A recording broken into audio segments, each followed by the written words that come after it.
Muy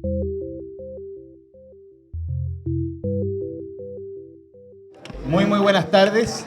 Quiero darle la bienvenida a todos ustedes aquí presentes a un nuevo Café del Futuro, una oportunidad para que discutamos un poquito de innovación y en particular esta vez vamos a estar con 3 panelistas expertos, cada uno en su área, por supuesto, hablando sobre educación, un tema que sin duda ha sido muy importante en los últimos años, pero en particular nosotros queremos darle un enfoque que quizás ha estado un poco fuera de la discusión pública o que tiene que ver con las principales políticas públicas que se están discutiendo en el Congreso y en particular en la sociedad. Y tiene que ver con el futuro, tiene que ver con cómo estamos enseñando, qué está pasando en el aula, dónde más se puede enseñar, no solamente en el aula, por ejemplo, que tiene que ver principalmente, y se lo planteo al tiro a nuestros panelistas, el título.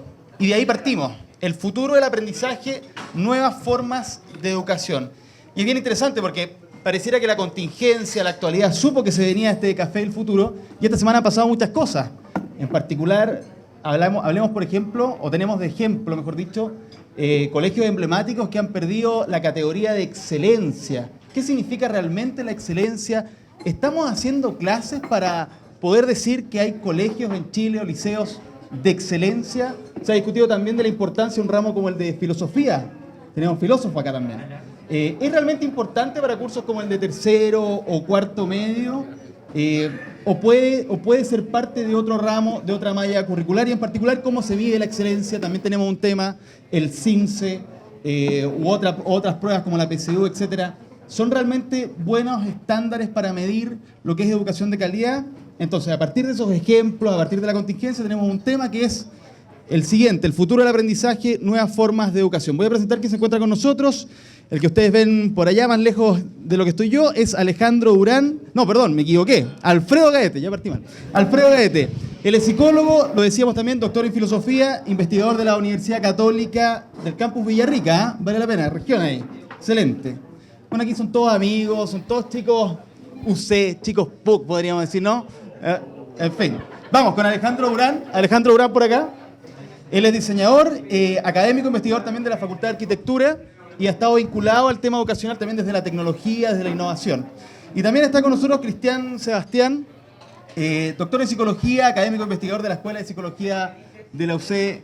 Entonces, bueno, con los 3 vamos a discutir este tema. La idea es que sea una conversación. La primera parte, ellos van a plantear ciertas ideas generales sobre lo que creen, lo que consideran que tiene que ver con la educación del futuro o cómo tenemos que enseñar de aquí en adelante. Y después, por supuesto, vamos a todos poder hacer preguntas, participar, hacer comentarios dirigidos a uno, a todos, en fin, una buena conversación. Así que, ¿qué les parece si partimos por el orden que los presenté? ¿Tienen algún problema? ¿No? Alfredo, el micrófono es tuyo. Hace varios años ya, hace más de 15 años más o menos, diría yo, un grupo de especialistas de la OCDE se juntó, apuntado por la OCDE, se juntó para pensar escenarios posibles en los que se podía ver la educación en 20 años más. Ya, esto fue más o menos el año 2000, no me acuerdo exactamente qué año fue, pero fue alrededor del 2000. Se juntaron a hacer un ejercicio de visualización de escenarios, ¿ya? ¿Cómo va a estar la educación en 20 años más? Y después de un trabajo largo, lograron identificar 6 posibles escenarios distintos que darían cuenta de cómo sería la educación en 20 años más. Es decir, desde la fecha actual serían como en 5 años más, digamos. Y una cosa interesante es que 2 de los 6 escenarios que ellos visualizaron era un escenario en el cual no había escuela. O sea, dentro de las posibilidades que ellos vieron, dentro de los futuros posibles, había 2 futuros posibles en los cuales la escuela, como la conocemos hoy, se acaba. Ahora, estos escenarios no fueron visualizados de manera antojadiza, fueron visualizados en virtud del análisis de tendencias, el análisis de procesos sociales, de los cambios del último tiempo, etc. Entonces, ¿qué cosas lo hicieron? ¿Qué tipo de fenómenos les hicieron a estas personas visualizar estos escenarios en los cuales no hay escuela? son varios factores, yo les voy a mencionar algunos nomás. Uno de los factores, en esta época, entre paréntesis tengo que explicar esto al tiro, Chile no estaba en la OCDE en ese minuto. Es bien importante esto para lo que voy a decir después. Una de las razones por las cuales se llegó a esto fue que en casi todos los países de la OCDE se estaba dando un fenómeno de abandono docente. Es decir, progresivamente, cada año, había más profesionales de la educación que dejaban la educación. Entonces lo que hacen ellos es decir, bueno, si esto hacemos un análisis de tendencia y tiramos la curva, calculamos que, ¿me escuchan? Calculamos que de aquí a 20 años es posible que no haya suficientes profesores para sostener las escuelas. Por lo tanto, habría que cerrar escuelas, por lo tanto, habría menos escuelas, por lo tanto, se pondría en duda el modelo de escuela, habría que buscar alternativas a la escuela para la educación formal. Otro dato era que, paralelamente con el aumento muy importante del abandono de la profesión, había un aumento importante, o más bien una disminución importante del ingreso de los estudiantes de pedagogía a las carreras de pedagogía. Entonces, había por los dos lados, había una disminución de la fuerza docente. Otro factor importante era que había una pérdida de confianza, por así decirlo, de la población general en la escuela como institución. ¿Qué quiere decir esto? No quiere decir pérdida de confianza en un sentido como de que la gente pensara que los niños iban a estar en peligro adentro ni nada como eso, sino que pérdida de confianza en la escuela como una entidad que es capaz de ofrecer el tipo de educación que la población quiere que se ofrezca. ¿Ya? Es decir, una especie como de sensación generalizada en la población de los países de la OCDE el año 2000 de que las escuelas de esos países no se estaban haciendo cargo de las expectativas que tenía la población de lo que tenía que pasar en la escolaridad. Entonces, también se dice, bueno, llega un momento en que ese malestar ciudadano se tiene que expresar en que la gente empiece a dejar de llevar a sus niños a las escuelas. Ya había otro tipo de factores que estaban en juego en esa época. ¿Por qué le cuento esto? Porque, bueno, primero han pasado como 15 años y la verdad es que estamos lejos de que cualquiera de estos dos escenarios ocurra. Pero por otra parte, eso no quiere decir que no vaya a ocurrir. A lo mejor no va a ocurrir ahora, pero a lo mejor en 20 años más sí podría ser un factor importante. Y la otra razón es que hoy día Chile está en la OCDE y por la investigación que hemos hecho a nivel nacional, todas estas tendencias están ocurriendo en nuestro país. Hoy día, por ejemplo, el año pasado, por primera vez, hubo algunas escuelas de educación tradicionales que no llenaron su matrícula de estudiantes de pedagogía, una cosa que no había pasado antes.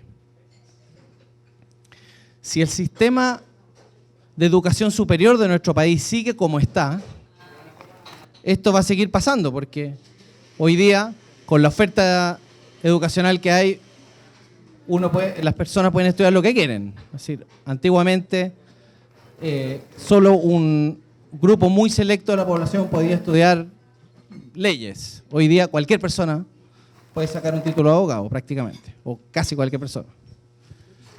¿Ya? La oferta de las carreras y la baja de los puntajes hace que eso se abra a una gran cantidad de personas.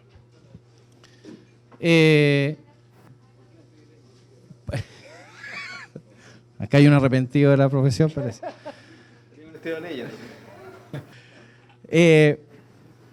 Ya.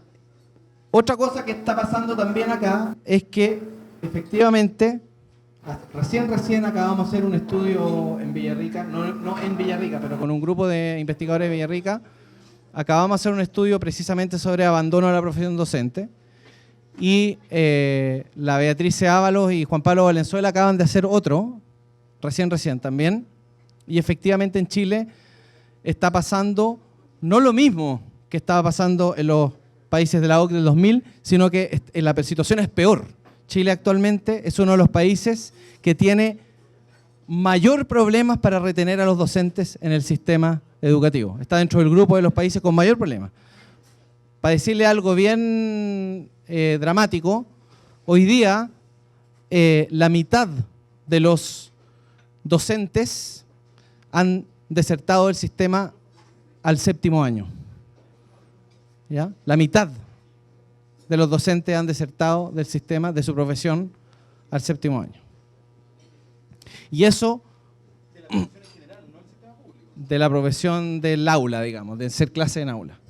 ¿Ya? Y eso, según qué es lo que hace, te puede dar cifras más estratosféricas dependiendo de qué es lo ¿cierto? Para dónde se va la persona.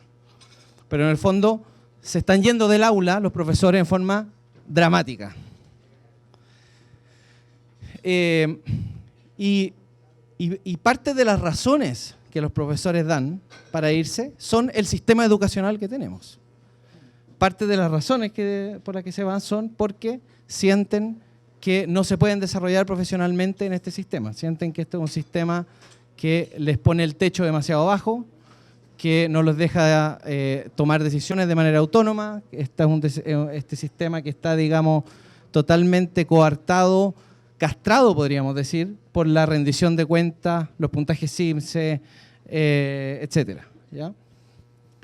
Y que es algo que además cada vez parece como agravarse, no se va como minimizando, sino que cada vez más se inventan más evaluaciones, cada vez se inventan más formas de pedir rendición de cuentas. Entonces, bueno, cada vez están desertando más docentes del sistema. Ya. Entonces, y el tercer dato es que además nosotros hicimos otro estudio en que le preguntamos a la población en general, hicimos un muestreo representativo de la población ciudadana, o sea, de los mayores de 18 años de nuestro país, y les preguntamos, le hicimos algunas preguntas sobre qué esperaban de la escuela, hacia dónde la veían, etc. Y efectivamente hay un descontento generalizado en la población, y en particular un descontento hacia esto mismo, ¿ya? Entonces, por ejemplo, una de las preguntas que le hicimos a la población fue, si usted tiene que escoger entre enseñar matemáticas, desarrollar la autoestima de los niños o desarrollar la buena convivencia entre los niños, ¿qué escogería? ¿Qué pondría primero? ¿Ya? La matemática, el desarrollo de la autoestima o el desarrollo de las habilidades de convivencia. ¿Qué creen que pasó? La convivencia, matemática, ya. 1 de cada 10 chilenos privilegia la matemática. 9 de cada 10 chilenos privilegia o el desarrollo de la autoestima o el desarrollo de la habilidad de convivencia. Que es exactamente lo que la escuela efectivamente en Chile no privilegia. Nuestros profesores no están preparados para hacer eso, no estudian eso, no son formados para eso, y a pesar de que, y por lo mismo, a pesar de que se les pida que hagan eso, porque está en la Ley General de Educación que deben hacerlo, no lo pueden hacer. Y además los que lo tratan de hacer son coartados por los mismos colegas y por las mismas instituciones, porque nada de eso es relevante a la hora de determinar los puntajes CIMSE, que son la manera en que se mide la calidad de la educación en el país. Con puntajes CIMSE o con las posibilidades de sacar una buena PSU o cosas en esa línea.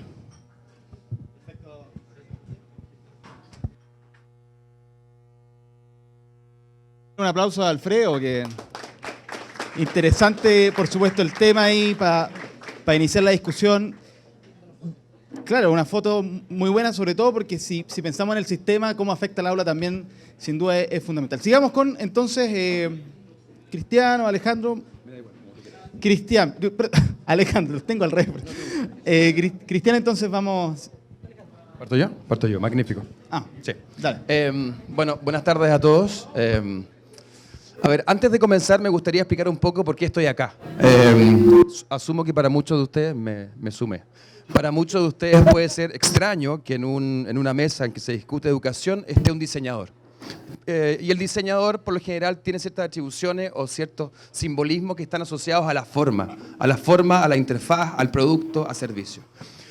Algo que, bueno, mis colegas, quienes han trabajado con nosotros y, bueno, mis alumnos y la escuela en general sabe, es que un diseñador tiene que desarrollar una capacidad empática que está por sobre lo obvio. No es un talento sobrenatural, es una necesidad imperiosa de poder ponerte en lugar del otro antes de proponer algún tipo de producto o sistema.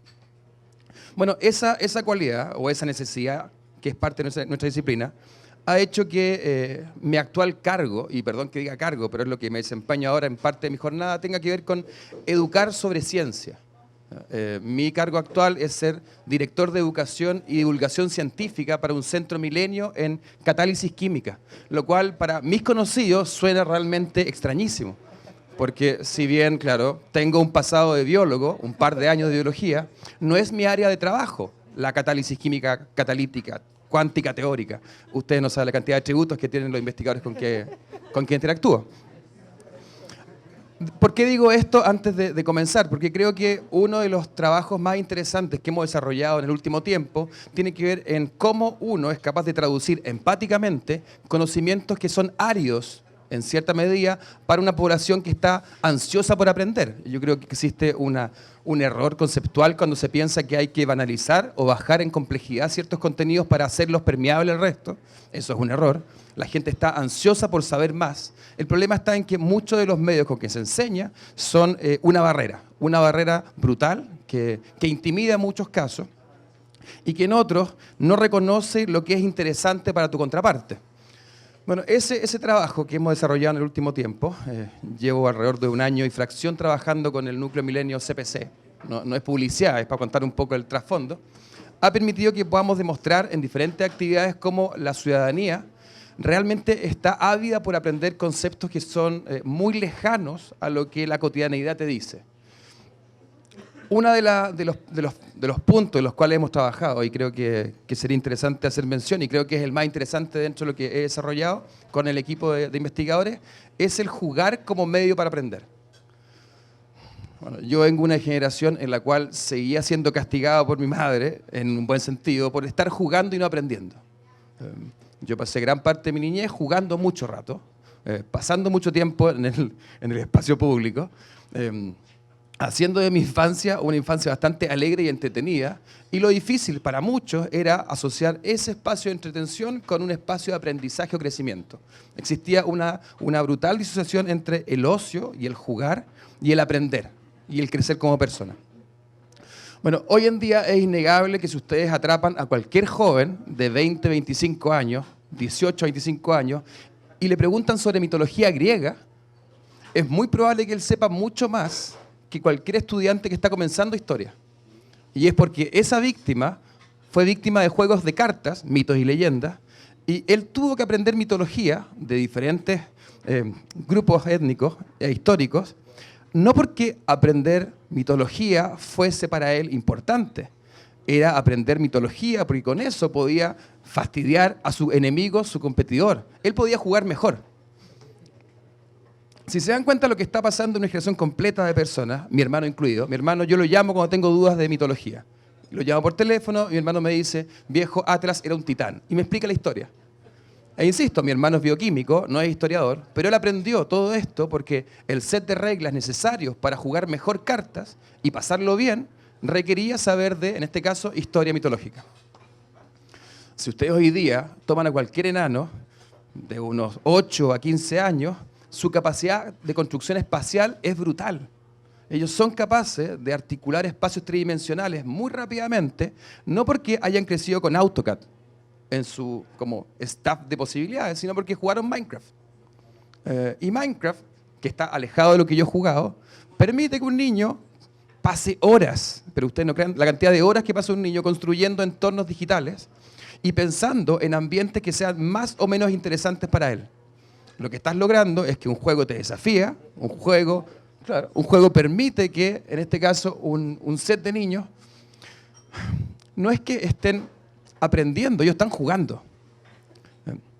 Entonces, esta como dialéctica entre ciencia y jugar, la veo interesante y la planteo como tema de conversación porque no podemos omitir el hecho intrínseco que cada uno de nosotros lo pasa bien jugando, sin importar la edad.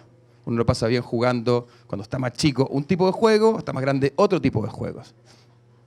Uno podría aprender jugando póker hoy en día, sacando de lado el vicio de la apuesta. Pero me refiero a estrategia, me refiero a incluso matemática, estadística. Si los juegos que pensamos tuviesen incorporado en su estructura reglas, narrativas o elementos que para mí sean permeables. Bueno, esto que les estoy contando no es nuevo. Lo que estoy estableciendo acá ya tiene bastante tiempo de desarrollo. Mi colega Cristian Sebastián sabe de eso, ha trabajado con desarrollo de juegos preescolares. Pero vemos interesante cómo el reenfoque en el diseño de videojuegos y juegos físicos análogos, permitirá que, bueno, tanto niños como personas adultas sean capaces de aprender sin estar aprendiendo. Bueno, sin que se den cuenta que están aprendiendo. Cuando uno habla con estudiantes y está en proceso de desarrollo con ellos, yo siempre uso la escena de Karate Kid, que para mí es maravillosa. Cuando el maestro de Karate Kid le decía al aprendiz encerar y pulir, y el pobre reiteraba esto por días, hasta que en algún momento se alteraba, y él le explicaba: lo que te he hecho es aprender un cierto tipo de movimiento y ejercitar un tipo de músculos. En el caso de nosotros, diseñadores, educadores, filósofos, el pensar juegos o pensar nuevas formas de impactar permite que un niño lo pase muy bien, lo pase brutalmente bien, pero que aprenda cosas nuevas. Creo que cuando se habla de innovación en el aula, y no en el aula, en el aprendizaje, no se deben dejar de lado aquellos aspectos que son propios del crecimiento humano. Y el jugar es propio de todo ente biológico. Todo ente biológico aprende jugando. Es intrínseco, uno lo pasa bien, uno se autodesafía, uno genera lazos. Hoy en día uno ve la gente que juega Pokémon Go en la calle, por ejemplo. Y uno podría ser... No juego Pokémon Go. Lamentablemente no tengo tiempo. Pero feliz jugaría en la calle. Pero si se dan cuenta, está pasando un fenómeno muy interesante ahí, que es visto desde dialécticas muy polares, desde esta gente que vive una realidad alterna, alejado de la física que compartimos, otros que lo ven como posibles accidentes urbanos. Bueno, ¿quién no ha chocado con un joven que está jugando Pokémon Go? Pero no se dan cuenta del potencial de este límite que se está borrando entre lo digital y lo físico. El jugar, el encontrarse, ya no tienen un espacio acotado. Si yo le digo a alguien, hablé con Cristian, aplica tanto el nos encontramos físicamente y hablamos por teléfono, me mandó un mensaje en WhatsApp, me escribió en Facebook. Y ninguna de esas condiciones sería para mí raro decir, hablé con Cristian. Lo mismo pasa con el juego digital y el juego que permite que uno crezca es una muy buena forma de poder potenciar la educación. No sé si me alargué con el tiempo. Magnífico. Eso, estimado.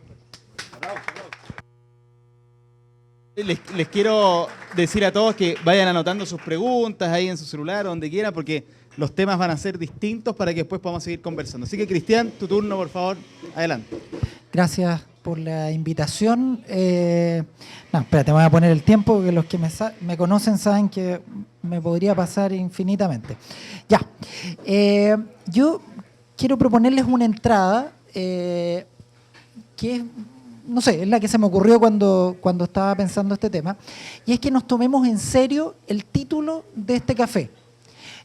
Porque tengo la impresión de que muy rápidamente corremos el riesgo de pasar por el lado. Es algo que los seres humanos tendemos a hacer habitualmente, que es pasar por el lado y hacer como que la realidad se pareciera más a mi experiencia previa de lo que muchas veces realmente se parece.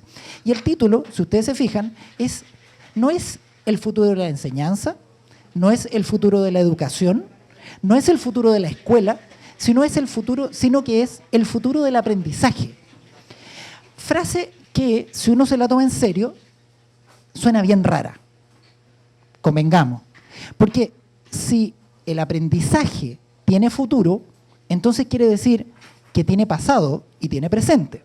Si no sería un sinsentido. Y si el aprendizaje tiene pasado, presente y futuro, entonces estamos planteando algo tan disparatado como decir que el aprendizaje tiene historia. No lo que aprendemos, no lo que nos enseñan, no en los lugares donde vamos a aprender. No, el aprender, el proceso psicológico, el proceso mismo, el proceso humano de aprender. ¿Se les ocurre que eso tenga algún sentido? A mí la impresión que me da es que en el sentido común es difícil imaginarse. Uno dice, claro, pues, mi papá le enseñaban otras cosas que las que me enseñaban a mí, no sé, pues, en el caso de mi padre, de verdad, él estudió, qué sé yo, latín y griego en el colegio, cosa que a mí ni de lejos, digamos. Entonces, uno dice, ya, ok, en ese sentido está pensando en historia. No estoy pensando en eso. Eso sería historia de los contenidos, de lo que aprendemos. No, estoy hablando de...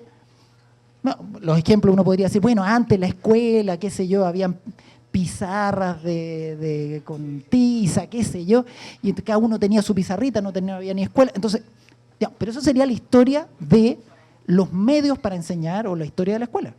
Entonces, una de dos, o la gente que armó esta cuestión se equivocó, quiso ser así como creativo, así ponerse así buena onda, y estaba diciendo otra cosa, o hay algo en serio. Yo prefiero y quiero proponerles que juguemos a tomarnos en serio esta idea de una historia del aprendizaje. ¿Y por qué? Porque cuando uno se detiene en cómo podría ser que un proceso psicológico, humano, que suponemos universal, tenga historia, nos metemos en un lío conceptual más o menos serio.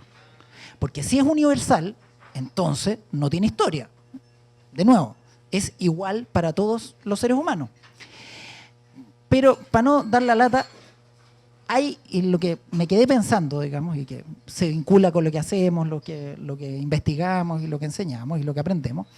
Resulta que uno puede sostener la idea de que un proceso se aplique a todos los seres humanos, un proceso psicológico cualquiera, el aprendizaje, pero también la memoria, el pensamiento, qué sé yo, y que al mismo tiempo sea diferente en distintos momentos históricos, en distintos momentos del desarrollo, o sea, distinto en los niños que en los adultos, por ejemplo, que sea distinto en distintas culturas, en distintos espacios, en distintos espacios económicos, en la medida en que uno se detiene en cuál es la diferencia entre esos espacios.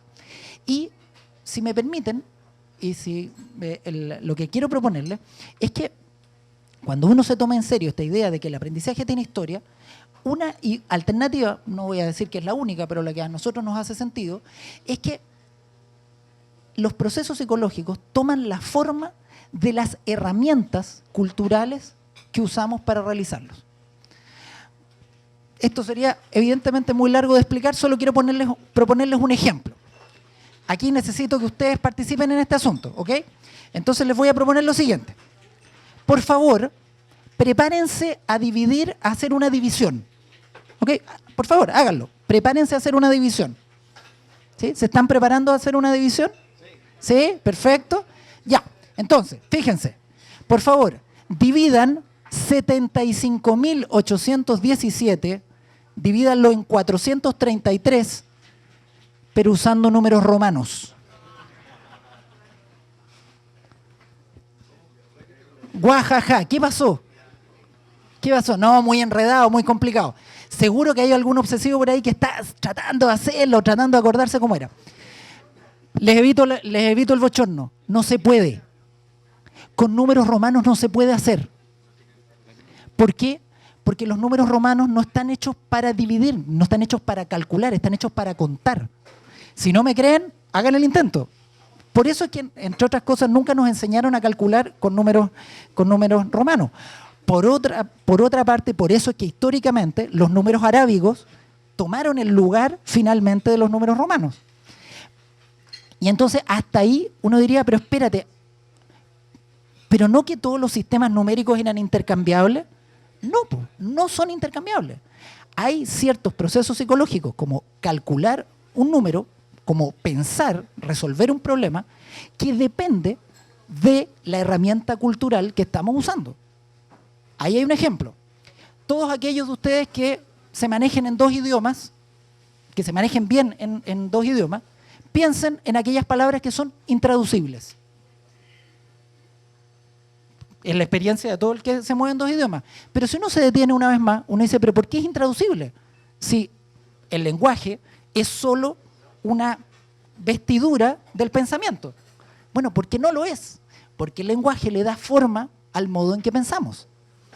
Entonces, sí, con estos ejemplos a la rápida, les sirven para jugar con la idea de que efectivamente las herramientas culturales que usamos para desarrollar procesos psicológicos le dan forma a esos procesos psicológicos, entonces resulta que uno puede empezar a pensar en serio que el aprendizaje, el aprender, puede tener una historia social, una historia cultural, una historia económica, una historia política y también una historia en que a veces no le llamamos historia, porque nos cuesta pensarlo, le llamamos desarrollo, pero que finalmente es una historia ontogenética, nuestras trayectorias de aprendizaje desde que somos concebidos hasta que nos morimos.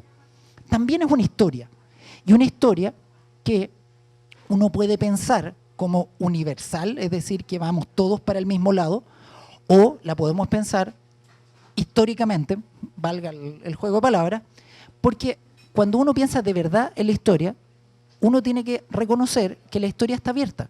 No sabemos para dónde va. Podemos saber cómo han estado siendo las cosas hasta ahora, pero no tenemos elementos, hasta ahora al menos, parece que las bolas de cristal no son tan comunes ni tan fáciles de leer como uno quisiera, digamos a veces. No sabemos para dónde está. Y además porque sabemos que la historia se va construyendo socialmente. Y en ese sentido hay novedades históricas. Si me permiten otro ejemplo, y para eso traje un par de objetos. ¿Alguien sabe lo que es esto? ¿Sí? ¿Todos saben lo que es esto? ¿Sí? ¿No hay nadie en la sala que esto sea tan viejo? Ya. Y esto no se va a notar mucho, pero ¿alguien sabe lo que es esto? Mira, hay un par ahí. Y hay otros que miran con cara de... ¿De qué habla? Ah, claro, esto hay que mirarlo así, mira. Ahí se puede notar un poco más. ¿No? ¿Nada? ¿Ni una idea? Hay unos que se ríen porque saben que el hecho de saber que conocen qué es esto, están mostrando el carnet. Esto es una regla de cálculo. Esto servía para hacer cálculos complejos cuando no había calculadoras. No me pregunten cómo se usa, yo lo uso solo así como de monería. Si alguien sabe, me enseña bacán. Pero podría decir también que no soy tan viejo y sería estrictamente cierto, pero bueno, ok. Ese no es el punto. El punto es que para aprender a usar una de estas, con esto ustedes podrían haber hecho el cálculo que yo les pedí. Así como varios de ustedes que cuando dije apréstense a hacer una división, tomaron el celular. Es decir, fíjense cómo, una vez más, el modo de pensar, el modo de resolver, el modo de ser inteligentes, toma la forma de extensiones tecnológicas o técnicas de nuestra corporalidad. En más de un sentido, somos seres humanos en la medida en que operamos con tecnologías. Y en ese sentido, cuando cometemos un enorme error, cuando en la conversación o en los medios de comunicación de masa se habla de las tecnologías como si fuera algo que hubiera aparecido el año pasado, digamos, o con internet o con los computadores. O sea, las tecnologías son una pizarra y una tiza, es tecnología, no me atore, digamos. Lo propiamente humano parece tener que ver con estas tecnologías. Entonces, ¿para dónde quiero ir?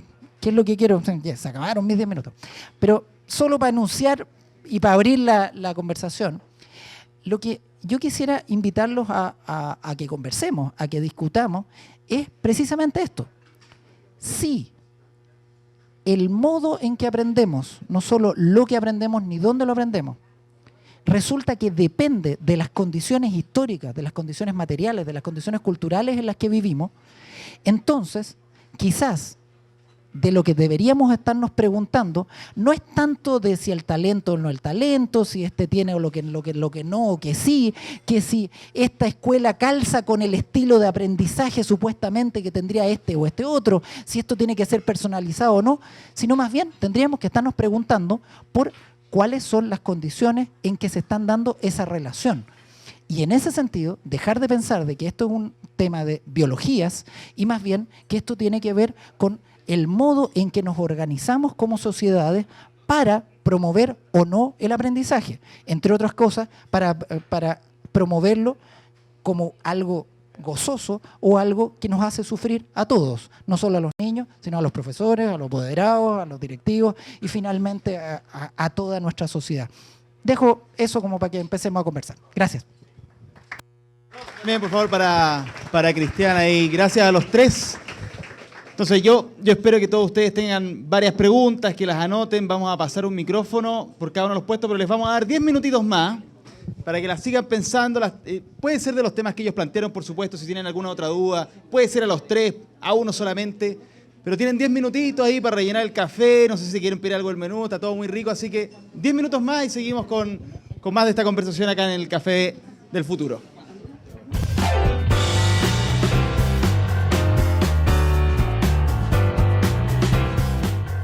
Bien, vamos a seguir entonces con nuestra discusión aquí sobre las nuevas formas de aprender, de educar.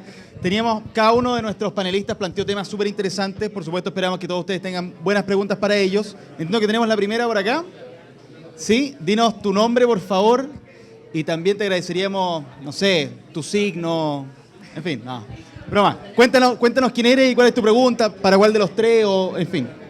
Ya, hola, yo me llamo Catalina y tengo dos preguntas. Una es dirigida a Alejandro, ¿cierto? No, Cristian. Perdón. ¿Cristian?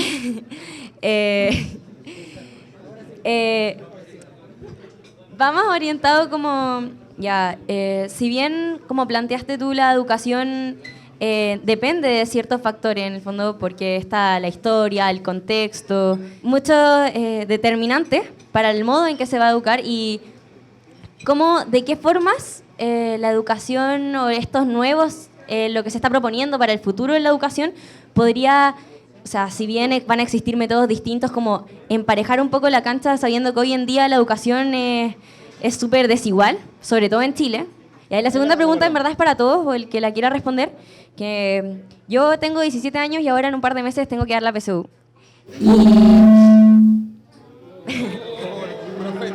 Casualidad. Y bueno, conectándolo quizás un poco con la otra también, en sí, hoy en día en los colegios pasa mucho que, por ejemplo, muchos que pretenden orientar su educación a algo más novedoso o una educación distinta, más dinámica, colegios súper buenos que orientan más que el enseñar como las cosas duras, sino como desde otro sistema. Igual, finalmente, los últimos años de media se terminan convirtiendo en una escuela PSU. O sea, yo por lo menos desde mi experiencia, desde primero medio tengo ramos PSU y ya ahora tercero y cuarto se convierte como una tras otra, y sabiendo que la PSU también es una prueba súper dura que no mide finalmente cierto aspecto, a pesar de que lo intenta, y sobre todo, como lo dije antes, sabiendo que Chile tiene una educación súper desigual, es un sistema completamente exclusivo. Entonces, ¿qué cambios o desde qué puntos se deberían hacer, no sé, para que finalmente la selección universitaria, o sea, ¿qué otra solución en el fondo? Porque igual es difícil, o sea, tiene que haber cierta selección, cierta dinámica para que las cosas después funcionen y todo el tema, pero es súper... Para mí la PSU es un sistema mortal, ¿no? Lo detesto. Está bien. Le vamos a preguntar si le gusta a nuestros panelistas también la PSU o el SIMS como forma de edición. Quiero tratar de juntar tus dos preguntitas para ver que hagamos un poquito más una discusión, porque es muy interesante esto de lo que plantea Catalina, el contexto, las herramientas, en fin, lo que explicabas tú, cómo eso apoya o podríamos hacer que apoye una educación más pareja o nivelar para arriba en el fondo. Y eso también tiene que ver con la PSU. ¿Cuánto de eso nos tira a enseñar de cierta forma y cómo podríamos corregirlo? Para los tres, pero partimos con Cristian, que era el primero. A ver, yo voy a partir con afirmaciones gruesas. A ver, lo primero que la investigación en ciencias humanas y educación te muestra, contra todos los eslogans que hemos escuchado y reescuchado, es que la educación nunca ha transformado ninguna sociedad. Es estrictamente al revés. Es decir, donde tú encuentras educaciones justas, en sociedades justas. Por lo tanto, si tú me dices, ¿qué es lo que hay que hacer para tener una educación justa en Chile? Trabajar luchar a fondo por construir una sociedad justa. Déjame darte solo un ejemplo, hay infinitos, pero déjame darte solo un ejemplo de cómo esta cuestión opera sin ninguna lógica. Y que se liga precisamente con el problema del proceso de selección. ¿Por qué se requiere un proceso de selección? Diría uno. Bueno, porque no hay universidad que dé abasto ni ningún sistema de educación superior para todo el mundo. Ok, y uno podría decir, y es que todo el mundo quiere ser ingeniero, médico, qué sé yo, ¿y dónde está la gente que le gustaría ser mecánico automotriz, florista? Uno dice, sí, pues, el problema no es un problema de gusto, el problema es un problema de lógica y de detenerse y saber cómo son las cosas, como se dice en la cultura popular.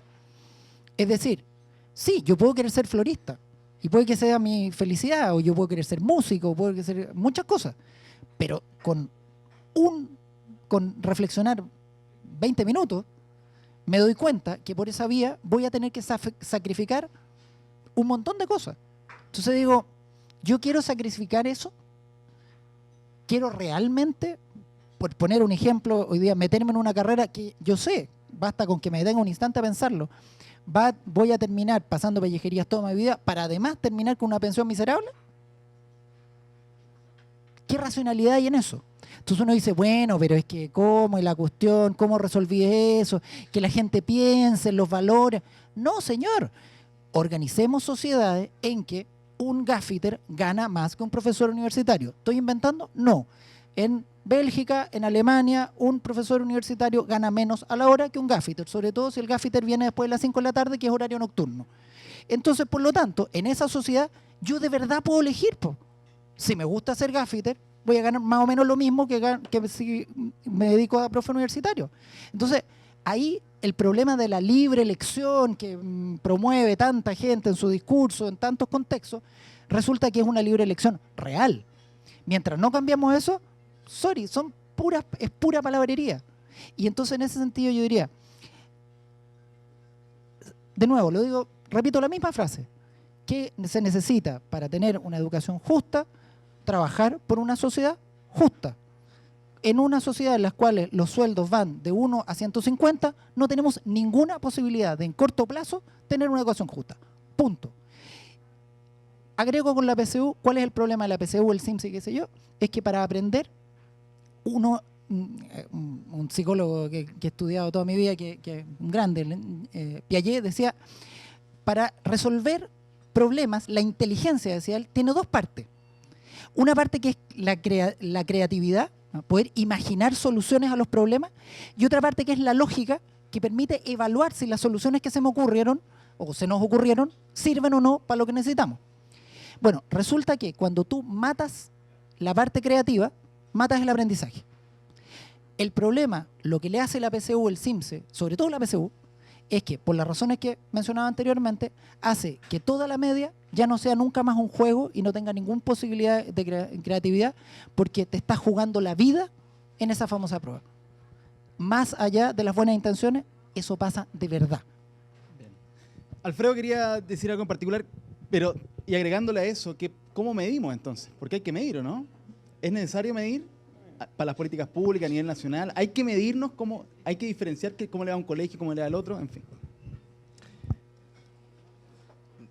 No sé por cuál partir. Porque... Siéntate libre. Sé libre. No, mira, nosotros no habíamos hablado nunca de esto. Yo estoy totalmente de acuerdo con Cristian en esto.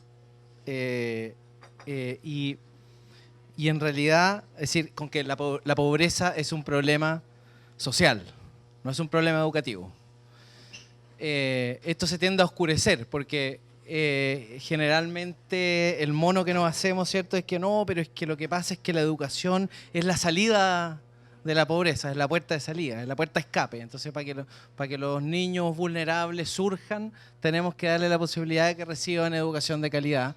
Y entonces toda la discusión se va, ¿y qué pasa? ¿Por qué no logramos darle educación de calidad a la clase trabajadora, por ejemplo? ¿Por qué no logramos darle educación de calidad a la clase trabajadora? El problema que tiene esa pregunta es que oscurece sofoca una pregunta mucho más básica que esa y mucho más importante, y que es la pregunta de por qué la clase trabajadora es pobre.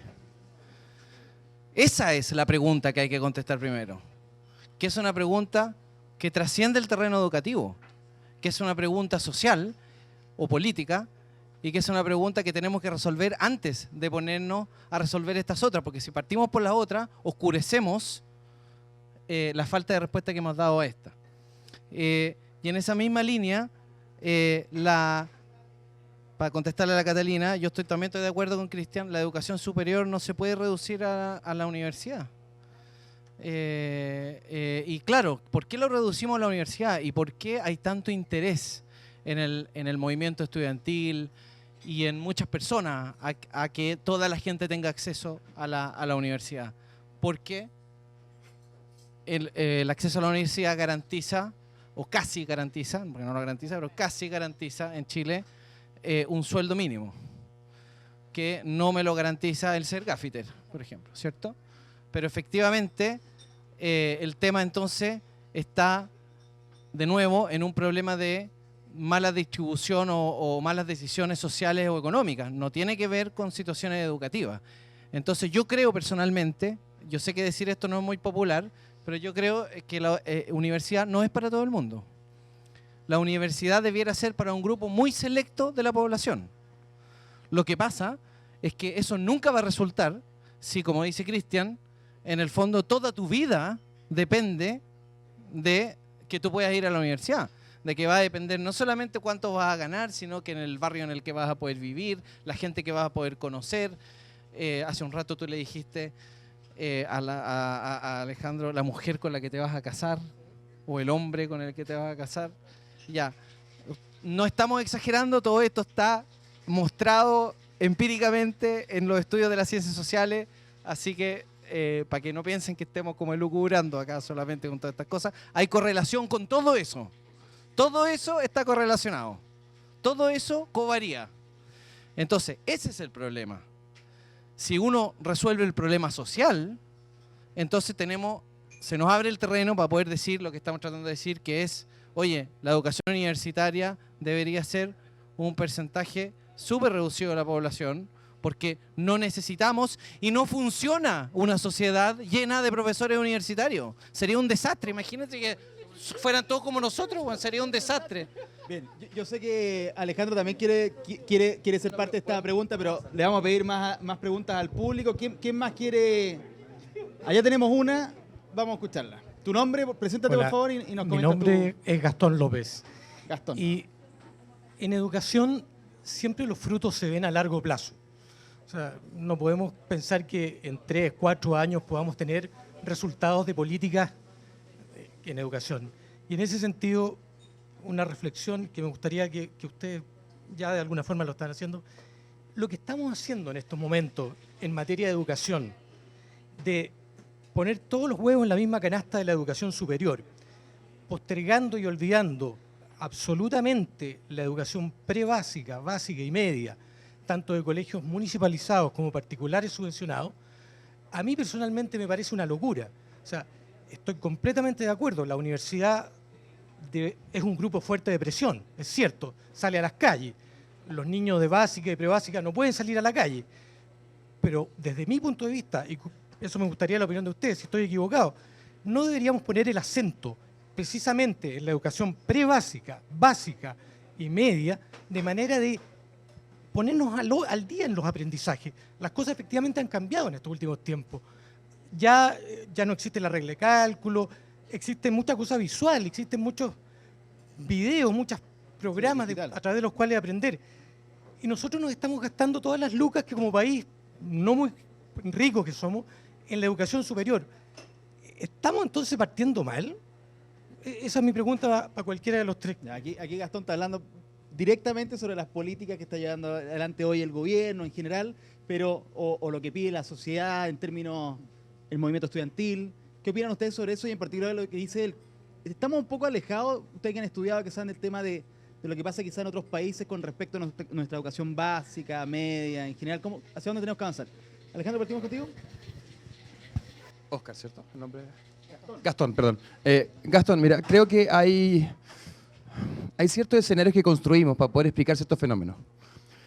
Uno de ellos es asumir que entregando fichas o quemando pólvora en ciertas categorías o en ciertas áreas vamos a lograr permear a otras.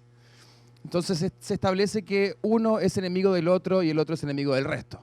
Entonces, si por ejemplo mi tema ahora es defender la educación en ciencia, yo debería tomar postura por tratemos de que la ciencia sea el pilar de que se educa Chile y el resto de Sudamérica. Ahí tengo una discrepancia brutal en el sentido que comparto la visión de mis colegas en la medida que hay una perspectiva disociada del concepto de comunidad. Cuando comencé hablando del rasgo empático que quería declarar como diseñador, yo asumo que no es un rasgo que sea exclusivo de aquel que crea para otros. Debería ser un rasgo que está compartido por todos nosotros. Entonces, cuando tú eres capaz de ponerte en lugar del otro constantemente, tú te das cuenta que el aprender, si fuese ese el tema a discutir, no está segmentado por preescolar, básica, media y enseñanza superior o posgrados. El aprender como sociedad, como comunidad, es un continuo que trasciende un espacio físico. Cuando yo interactúo con mi sobrina de 2 años y le enseño cosas, o juego con ella para que aprenda cosas, yo no estoy dejando en manos de otros, porque sé que soy parte del otro. Hoy en día, y perdón que zigzaguee, pero hoy en día está el concepto de ciudad inteligente. Smart Cities o Smart Citizens, depende de la perspectiva que uno asuma. No es que una ciudad o una comunidad que está hiperconectada desde lo digital es más inteligente que antes. Es solo que está consciente de lo que le pasa al resto. Si no tenemos conciencia de que lo que hacemos afecta al resto, independientemente si gastamos la ficha, y en este caso el presupuesto, en media, en universitaria o en básica, no vamos a lograr cambiar realmente el aspecto social de la totalidad. Mi percepción tiene que ver que más que discutir sobre aspectos presupuestarios, tiene que ver con ser capaces de explicarle a todos nosotros que no vives solo. Cuando Cristian hablaba de un contexto espacio-temporal, social, cultural, tienes que entender desde la biología, si fuese el caso, de que lo que yo hago afecta al otro. Entonces el hecho de que yo prenda mi chimenea, si tuviese chimenea, me fastidio al resto de Santiago aunque yo no vea el humo. Lo mismo con la educación. Si yo no permito que un chico acceda a ciertas cosas que yo puedo permitir que él acceda, también estoy restringiendo eso. Entonces creo que hay una discusión, como decían mis colegas, macro, que es mirar el fenómeno de forma sinóptica y que tiene real relación con el cómo compartimos como comunidad. Porque así se aprende todo el día. Aprendo en el sentido de compartir con mis colegas, con mis vecinos, con la comunidad, y ahí uno va creciendo como sociedad. Esa es mi perspectiva. De comunidad también se ha discutido mucho, por ejemplo, a propósito del cambio docente, etcétera, de cuánta falta hace que se confíe en la comunidad, se confíe en la comunidad de tal colegio, de tal comuna, y no todo sea administrado de una cierta forma, o como tú planteabas, conversábamos en un minuto, esto de cómo medir de cierta forma, o demuéstrame que tú estás enseñando de esta otra, más confianza en la comunidad. ¿Tiene algo que ver eso también? Porque de hecho no hay confianza no solamente en la comunidad, no hay confianza en los profesores, no hay confianza en lo que los profesores pueden hacer, no hay confianza en el profesionalismo que tienen los profesores. Hagan un listado de los últimos 10 ministros de educación en Chile, búsquenme uno que haya destacado en educación. No les estoy pidiendo que sea profesor, porque eso ya es como imposible. Que haya destacado en educación.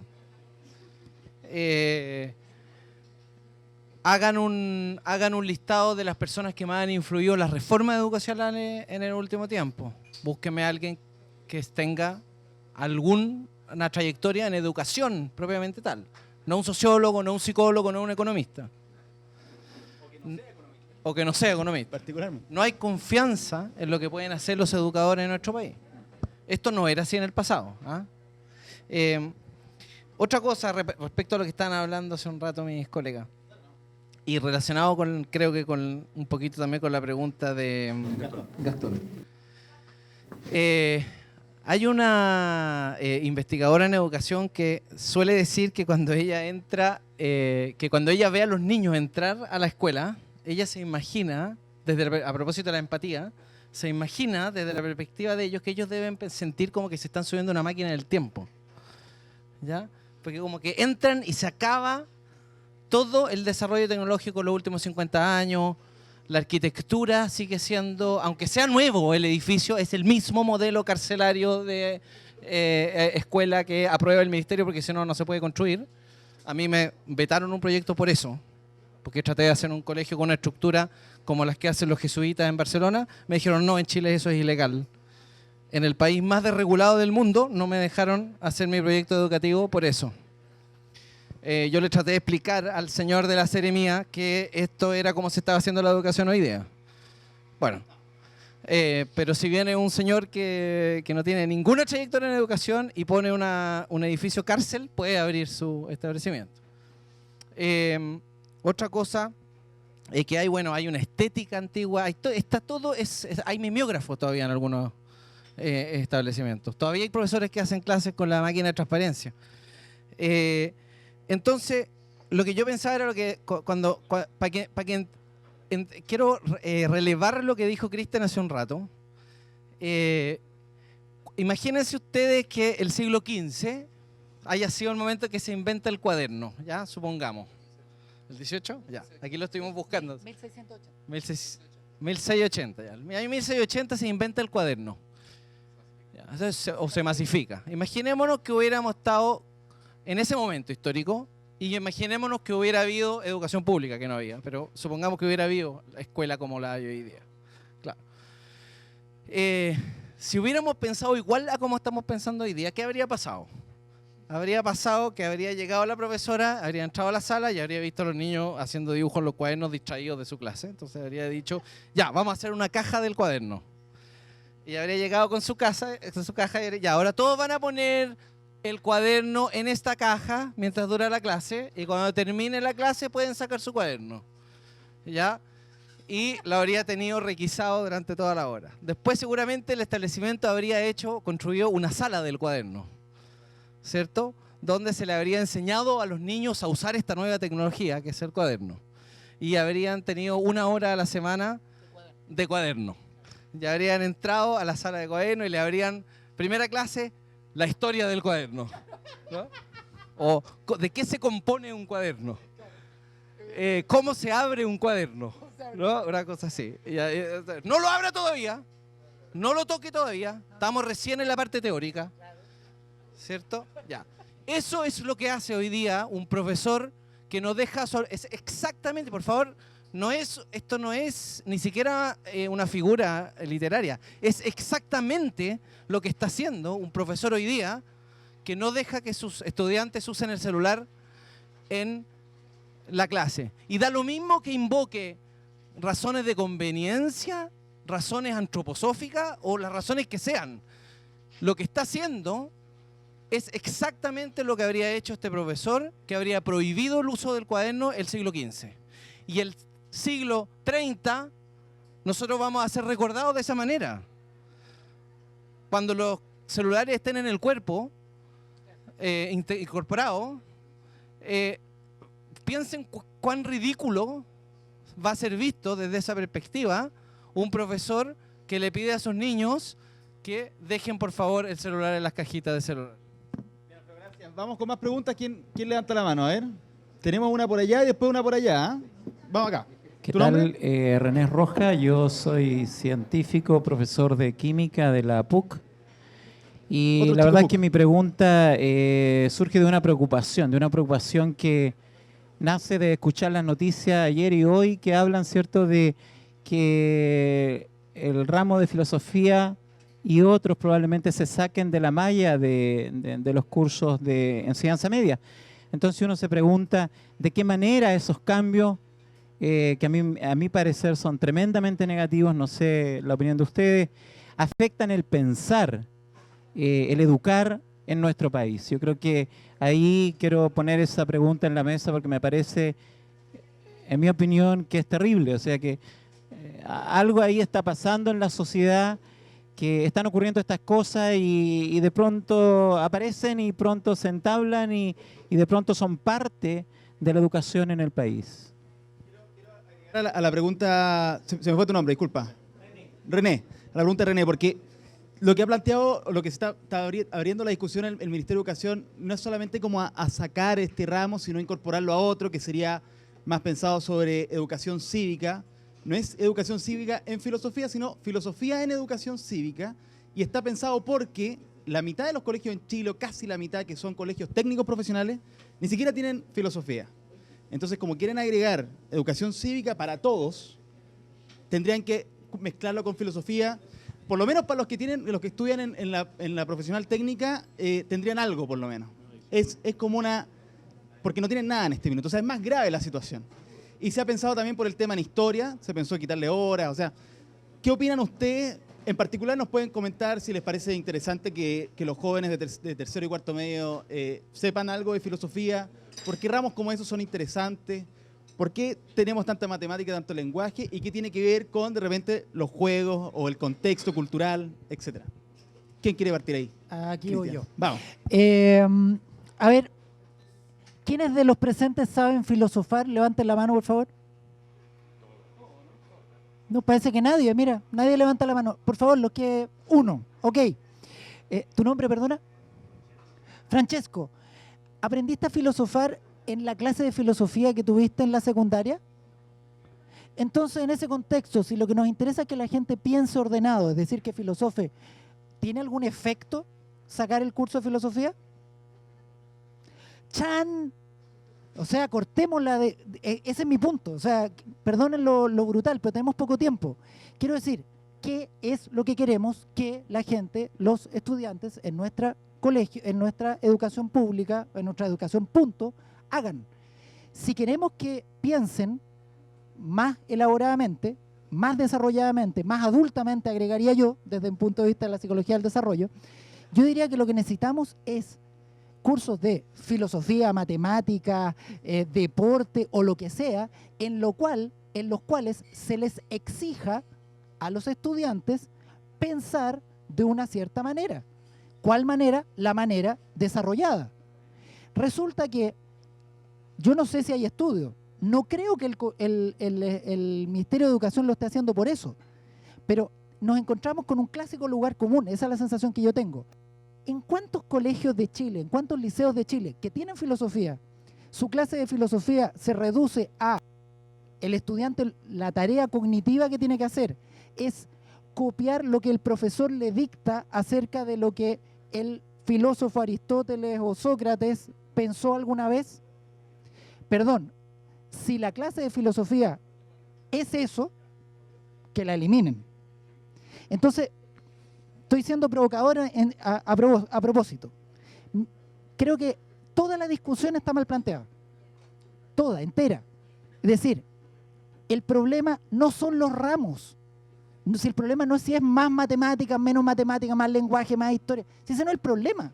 El problema es que transversalmente, y de nuevo, como decía Alfredo, un colega nuestro, Sergio Martinich, viene, por mencionar a uno, entre otros tantos investigadores en Chile, vienen mostrándonos que sistemáticamente la actividad fundamental que ocurre en los liceos de Chile, en los liceos, no estoy hablando de primero, segundo, tercero, liceos de Chile, es que la actividad que realizan los estudiantes es copiar lo que le dictan. En la era en que tú agarras, la mayor parte de sus estudiantes agarra su celular, googlea cualquier cosa y lo tiene ahí. Entonces uno dice, a ver, espérate, ¿de qué se trata la educación? Y yo digo que la pregunta está mal planteada. Ya, pero si filosofía no fuera copiar, si filosofía fuera realmente, pensemos, entrenemos, ahí sí. Por supuesto, pero ese es el problema. Nadie se está preguntando por qué es lo que pasa en filosofía, en historia, en matemáticas, en lenguaje, en educación física, sino que nos estamos perdiendo el tiempo, un poco en la línea de lo que decía Alfredo, análogamente, es decir, sacándonos los ojos unos a otros. Hoy día vean sus páginas de Facebook, yo me estuve mirando en la tarde y he visto unas discusiones incendiarias a propósito del tema, sacándonos los ojos entre gente bastante bien enfocada, como dice un amigo, pero que resulta que nos tienen a todos peleándonos entre nosotros por si más horas o menos horas, en vez de mirar, hacer la pregunta de fondo, que es ¿qué está pasando en la escuela? En ese sentido, perdón, Ya, dale. De ahí Es que engancho. se nos acaba el tiempo. Voy a vamos. volver con... No se escucha. Bueno, ahí quiero compartir algo que tanto René con su pregunta como Cristian con su respuesta plantean. Y podría ser el escenario posible en el cual nos dicen el próximo año se acaban los cursos de ciencia. Que podría ser una situación factible donde nos dicen no, necesitamos jóvenes innovadores y la ciencia va aportando en el crecimiento económico del país. Podría ser una discusión. Una de las discusiones es si juntar ciencias sociales con ciencias naturales. Y en ese sentido, algo que considero precioso dentro de la literatura sobre aprendizaje en ciencia tiene que ver con cambiar el método en el cual le transmite a los niños datos y le enseñas a pensar de forma científica. Hoy en día se conoce como aprendizaje por indagación, donde tú lo que haces es que provocas al niño para que él se dé cuenta que un fenómeno observable puede levantar una hipótesis y si hace experimentos, levanta tus datos. El profesor se transforma en un guía que tiene que evitar, tiene que coartar el decirle, mira, el audio se transforma en ondas. Tiene que ser capaz que el niño de este porte diga, si me pongo las manos en el oído, escucho menos. ¿Qué pasa si me pongo un cuaderno en el oído? Entonces tal vez mi mano tiene ciertas cualidades distintas al cuaderno.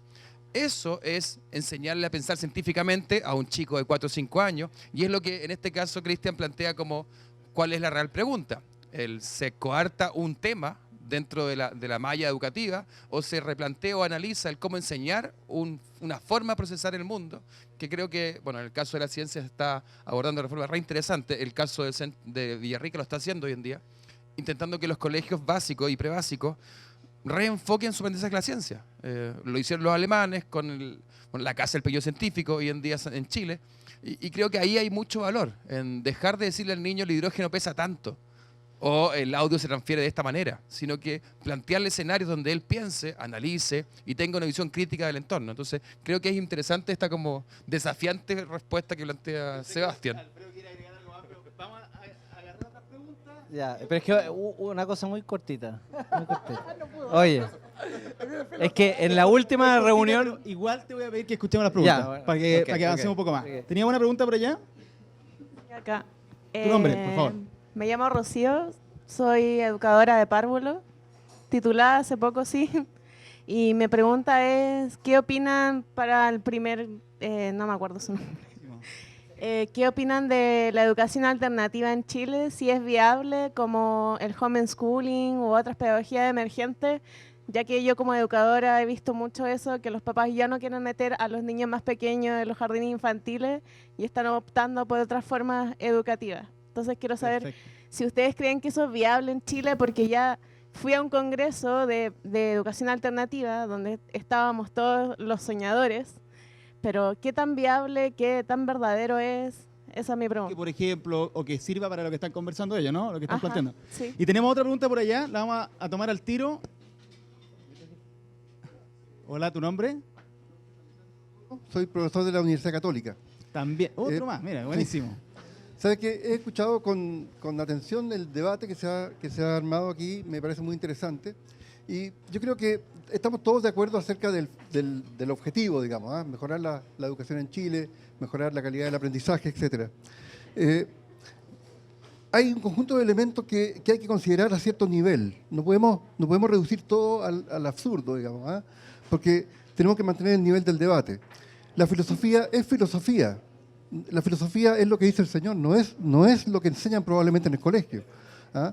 Las matemáticas son matemáticas, generan estructuras mentales que son importantes. El ajedrez es el ajedrez, como decía Alejandro, que es un juego que forma. Entonces, hay muchas maneras de formar. Entonces, yo creo que en pos de tener una idea acerca de por dónde vamos y cómo vamos, no es bueno empezar a decir que hay situaciones que se pueden eliminar o reducir al absurdo siempre, ¿ya? Yo creo que debemos guardar un cierto nivel en el debate. Es necesario, ¿ah? Porque queremos que la gente se eduque. Ahora, cuando todos son educados es mejor, no es una lata, ¿ya? Yo hace poco me encontré con un taxista que venía de un doctorado en música en Barcelona, taxista en Chile, porque no encontraba trabajo. Fantástico, uno puede tener una conversación interesante con él, ¿ya? Ojalá que le vaya bien. Si le gustará hacer taxista, fantástico. Pero es bueno tener gente educada por sí mismo, no porque van a trabajar o no en la especialidad que ellos han elegido. Así que yo creo que eso es una reflexión que Me parece que Un buen razonable. comentario ahí. Muchas gracias, te lo agradecemos. Bueno, teníamos una pregunta sobre también la educación alternativa. ¿Qué les parece a usted? Y Alfredo ya se tenía ganas de hablar hace rato, así que adelante. Tratemos de hacerlo un poquito más breve para que alcancemos Sí, unas es que últimas preguntas. quería también decir que la filosofía es una actividad, filosofar. Si yo te cuento lo que decía Aristóteles, no te estoy enseñando filosofía. Si yo te cuento cómo jugaba Marcelo Ríos y te muestro videos de Mano de Piedra González, no te estoy enseñando a jugar tenis, porque el tenis es una actividad, ¿ya? Entonces, primero eso. Con respecto a eso, yo estuve en la última reunión voy a hacer una confidencia acá, de la Asociación Chilena de Filosofía, en la que se debatió sobre esto y la asociación le pidió al directorio que por favor pusiera sobre la palestra esta temática, porque se votó, digamos. ¿A alguien le parece grave que se extirpe la filosofía de la educación escolar? Por supuesto que todos levantaron la mano. Pero una vez que la habían levantado, la bajaron y empezaron a decir, oye, pero por favor que enseñen filosofía. Perdona, pero ¿eso ustedes lo discutieron ahora que se supo esto? No, eso se discutió el año pasado, a final del año pasado, porque ya estaba la moción y se estaba discutiendo. O sea, les preguntaron dentro de todo.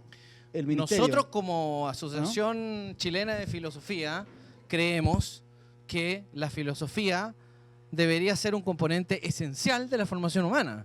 Lo que pasa es que filosofar no es lo mismo que copiar lo que dijo Aristóteles. Eso es lo contrario a filosofar. Ya, y con respecto al homeschooling, simplemente decir que esa es precisamente una de las alternativas que vieron los expertos de la OCDE cuando hicieron la proyección, cuando pensaron estos escenarios de los que yo le hablé al principio, qué es lo que estaba pasando en algunos países de la OCDE, que el homeschooling se estaba haciendo una práctica cada vez más frecuente, y por lo tanto ellos veían que eso podía ser una alternativa. Otra alternativa era las comunidades virtuales, que también se estaban haciendo una práctica importante. Entonces ellos veían que estas eran posibles alternativas a la educación escolar tal como la conocemos. Ahora, no ha pasado en ninguna parte todavía que ni que las comunidades virtuales, ni que el homeschooling, ni ninguna otra iniciativa haya realmente sido lo suficientemente fuerte como para reemplazar a la escuela. Y yo lo veo muy inviable en la sociedad nuestra, porque la verdad es que el homeschooling requiere que tú como padre puedas hacerte cargo de la educación de tus hijos. Entonces eso es una cosa que socialmente hoy día cada vez es menos posible, debido a que cada vez hay más familias uniparentales y cada vez hay más mujeres trabajando, lo cual hace imposible que ese fenómeno se pueda dar. ¿Aló? Sí, ahí está. Esperemos un segundo. Vamos a tomar otra pregunta más vale. Y después, porque se nos acaba el tiempo y también para que vayamos cerrando quizás alguna consideración especial que quieran hacer cada uno de ustedes. Tenemos una pregunta por ahí al fondo. Ahí sí. Hola, soy del rubro totalmente aparte. Hice un par de años clase en una universidad. ¿Cómo te llamas, perdón? Soy constructor civil, me llamo Ángel Fernández. Buenísimo, Ángel. Y me salta, digamos, no sé, quiero que me ayuden en esta cosa.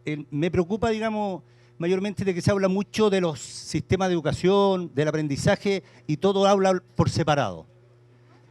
Me cuesta entender que cambiando o mejorando los profesores se vaya a mejorar la educación.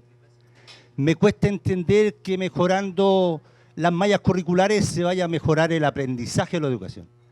Me cuesta entender que se quieran resolver algunos otros problemas y no pensando en la parte. Veo que cada uno de ustedes, a lo mejor estoy totalmente equivocado, le pido la disculpa por eso, pero en ningún momento he notado que esto se vea como algo integral. Y yo creo que el aprendizaje y la educación tiene que ser algo totalmente integral. Asociado con la parte social, no me imagino un niño, no sé, me da lata decirlo, pero es gente que yo conozco, no me imagino pensar niños de la José María Calo de la Santa Julia que tengan una malla curricular similar a los que viven en Colón y que tengan profesores de las mismas características, que vayan a aprender de la misma manera, o su aprendizaje vaya a variar, cómo vaya a desarrollar su aprendizaje, sabiendo que ese niño, no sé, lo más probable es que haya ido sin desayuno, el papá haya llegado curado a las 12 de la noche y haya tenido, o sea, es una relación, un aspecto social que no lo veo en ninguna de los análisis que usted hace, y eso me preocupa. Me preocupa de sobremanera que no abordemos la parte social en la educación. Y yo que creo pensar que es la esencia de todo. O sea, mejor llegar a la parte esa. ¿Cómo hacer que esto sea algo integral? Perfecto, Ángel, ahí está la pregunta. Abierto ahí en nuestro panel, volvemos a la comunidad un poco, ¿no? Sí. Pero más que a la comunidad, yo quisiera decir que estoy completamente de acuerdo con Alejandro, el compañero allá que planteó el profe, completamente de acuerdo con Alejandro en el sentido de que lo importante son precisamente, él decía, las estructuras mentales. El problema es que la educación, y estoy de acuerdo con Ángel, en el sentido de que el aprendizaje es siempre un fenómeno integral. El punto es que hay muchas cosas que están escondidas. En esto voy a ser extremadamente políticamente incorrecto. Voy a partir por un eje y lo voy a ligar con la pregunta, con el comentario de Rocío. Tú dices educación alternativa, las nuevas educaciones alternativas. Resulta que tú sabrás, lo habrás estudiado en la universidad, que la nueva educación, o la educación nueva, la escuela nueva, fue un movimiento de comienzos del siglo XX, ¿cierto? En el cual había mucha gente como la Montessori, muy conocidos en Chile, pero gente harto menos conocida como Célestin Freinet, un educador francés, cuya propuesta educativa ha sido súper poco difundida a nivel mundial, mucho menos que Waldorf y cosas por el estilo. Y uno podría decir, qué raro considerando que es una propuesta que es integral, que parte de la comunidad, que se preocupa de las estructuras mentales y que hace algo bien particular a propósito de las herramientas culturales. Alfredo decía, hay personas hay escuelas en las cuales todavía se usa el retroproyector. Bueno, en las escuelas Freinet hasta el día de hoy se usa una imprenta, pero lo interesante es que la imprenta no es propiedad ni el mimeógrafo ni el retroproyector, no lo usa el profesor, lo usan los estudiantes. ¿Y por qué? Porque el señor Freinet pensaba que lo fundamental de una educación es que todos tengamos acceso a las herramientas culturales de toda la sociedad. Y en ese sentido, su práctica educativa no solo era integral, era revolucionaria. Es decir, lo que a él le interesaba es que los niños desde los más chicos, desde preescolar, aprendieran que la palabra impresa no era propiedad de unos señores de la universidad, sino que nos pertenece a toda la humanidad. Y que en ese sentido, que una sociedad le quite esa palabra a algunos, está estructuralmente mal, es injusto. Esa estructura mental es la que le interesaba a la educación Freinet y es la que le sigue interesando. El problema es que estudiantes que desde que tienen 4 años, 3 años, aprenden que lo justo, lo democrático, no es solo poder ir al mall y a tener acceso al sobreendeudamiento, sino que lo justo y lo democrático es que todos tengamos acceso a todas las herramientas culturales, es decir, que yo pueda ser taxista o gaffiter y saber de filosofía o de música o de psicología o de diseño. Resulta que eso, yo tengo la impresión que a esta sociedad y a muchas sociedades no les es funcional. Necesitamos gente que piense que, pucha, yo nací sin dedos para el piano, para las matemáticas, y la verdad es que lo mejor que puedo hacer es como, esto no me lo dio Dios, la vida o quien sea, digamos, entonces me tengo que resignar y aceptar que la sociedad es así, pues, la vida es así. Porque si yo no acepto eso, entonces eso me duele, lo considero injusto, lo llamo injusto y me organizo, con otros para decir, oye, ya, pues paremos el escándalo y cambiamos esta cuestión. Y con lo cual volvemos al mismo punto original. La educación no transforma mecánicamente la educación, la sociedad, pero puede ayudar cuando se hace en comunidad y por estas vías que son alternativas, pero son comunitarias, a desarrollar estructuras mentales que permiten plantearse la pregunta por esta sociedad. Y en ese sentido, dejamos de escoger entre preescolar y universitario, sino que en todos los espacios, inclusive en la educación no formal, podemos plantearnos la pregunta, ¿esta educación que estamos haciendo está poniendo en cuestión la sociedad en que vivimos o no? Yo diría, si queremos hacer una educación transformadora, preguntémonos por eso. Si queremos seguir manteniendo la sociedad en la que vivimos y hacernos los locos, bueno, sigamos dictando, sigamos haciendo que la gente no se pregunte nada. Si esa es la mejor manera de mantener las cosas como estamos. Alfredo, Alejandro, se nos acabó ya un poquito el tiempo, pero un comentario para cerrar, un minutito ahí, o a la misma o a la pregunta. Bueno, a ver, creo que algo interesante que puede emerger de la discusión, de la conversación que tres profesiones distintas plantean ante un fenómeno, es que si nos damos cuenta hay algo que puede ser percibido a nivel como global y tiene que ver con que la educación en sí no es un fenómeno aislado de la sociedad en que se desarrolla. Entonces, respondiendo un poco a tu comentario, Ángel, creo que sí existe cierta sincronía en el hecho de que no podemos esperar que ciertas transformaciones en un espacio temporal espacial, que sería la sala de clase, ya sea básica o universitaria, vive en una burbuja independiente de la realidad en la cual compartimos e interactuamos.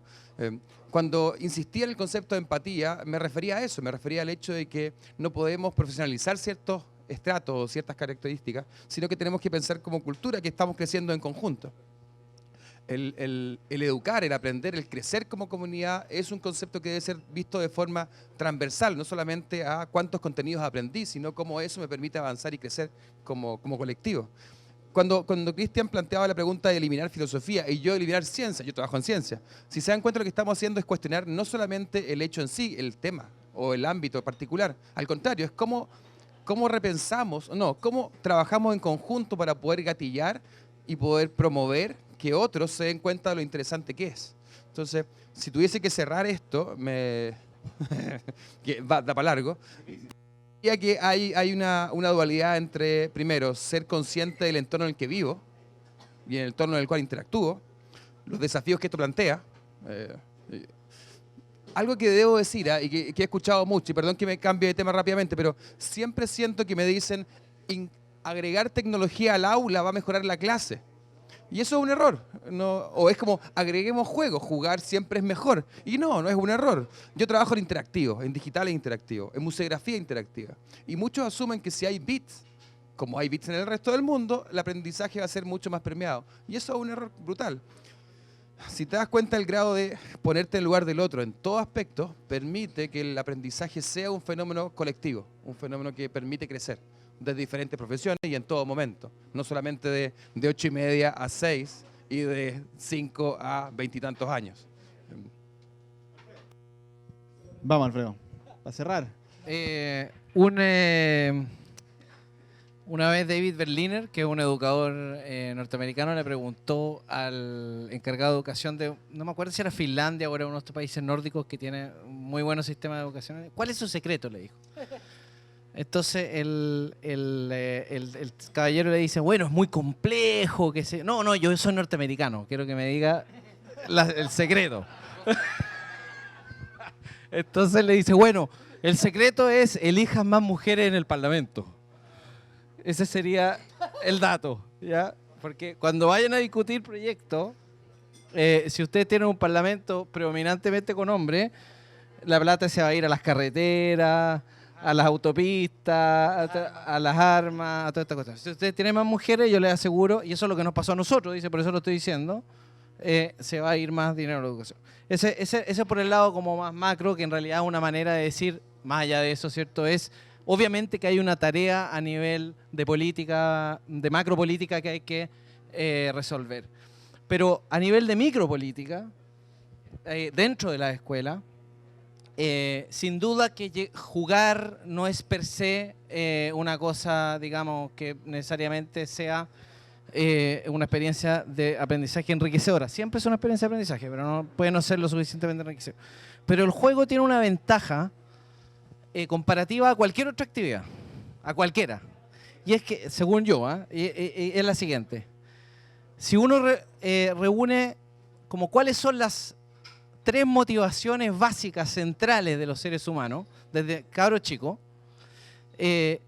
yo este estudio lo he hecho con varias personas, digamos, que les pregunto, que se lleva a lo largo de varios años, le he ido preguntando y he revisado además lo que dicen los investigadores como Piaget y otros ya que tienen harto pedigrí intelectual. Y al final hemos llegado a la conclusión, un equipo, que hay 3 grandes motivaciones que tienen todos los niños desde chiquititos. No sabemos cuál es más originaria y que son comprender, participar y pasarlo bien. Comprender, participar y pasarlo bien. El juego tiene esas 3 cosas. Si ustedes hacen esas 3 cosas, yo les aseguro que los niños van a aprender lo que sea. Porque no va a haber que gastar ningún segundo del tiempo en buscar estrategias para motivarlo, para hacer cuestión. Porque esos son los 3 motivadores esenciales de la vida humana. Comprender, participar y pasarlo bien. Esas son las 3 cosas que faltan hoy día en nuestras escuelas.